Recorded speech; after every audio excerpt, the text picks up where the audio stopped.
Because rise above is empowered to rise. Amen? And equipped to disciple.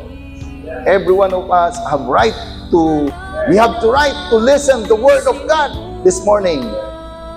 Sabihin mo sa iyong katabi, you have to listen the Word of God.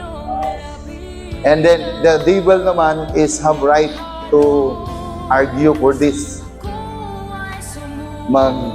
Talagang mag-aaway sa ating isip yung kaaway natin sa umagang ito kasi ayaw niyang makapakinig ka ng salita ng Panginoon. Kung makinig ka man, lalagpas lang sa iyong kabilang tainga.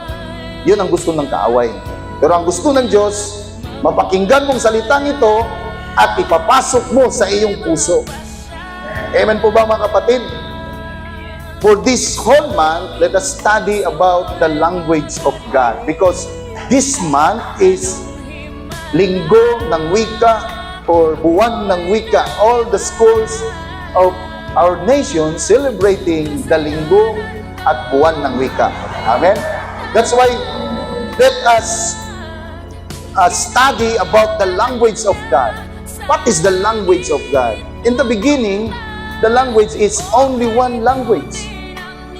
And the scholar said, only one language, every word, the beginning of the language of the earth. The language is to communicate people, and God give us this language to know the language of everyone or what you want to say or something to others. Amen? So, in the beginning, is only language for this world. But in the time of Genesis chapter 11, the Nimrod time, they began to scatter abroad because their language is scattered by God. Amen?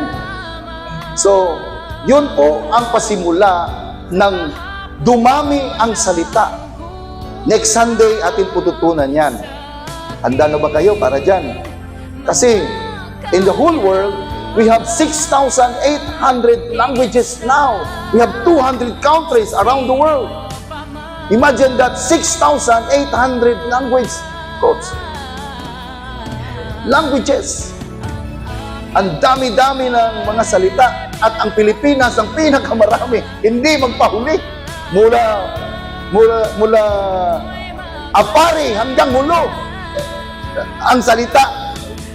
Grabe ang Pilipino, hindi magpapaiwan talaga sa salita. May mga Tagalog, Bisaya, may mga Ilonggo. So, ang dami.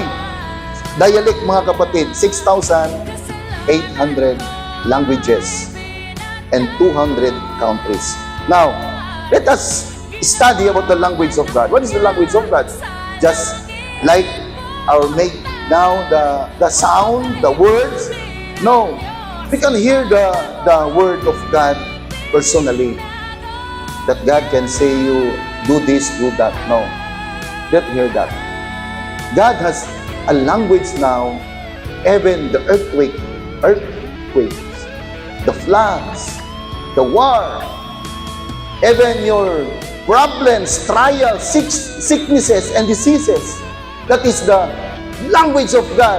That God wants remind us. God wants to remind us after this, all things happen in us. Meron tayong mga ups and downs sa ating buhay at minsan napakaraming mga down. Minsan lang tayong nakatawa sa isang araw, parang 80% ang lungkot. Minsan lang tayong natutuwa, aagawin pa ng kaaway. That's why this language of God na ating nararanasan ngayon, dapat nating maintindihan, ito pala ang salita ng Panginoon. Palakpakan natin ating Diyos.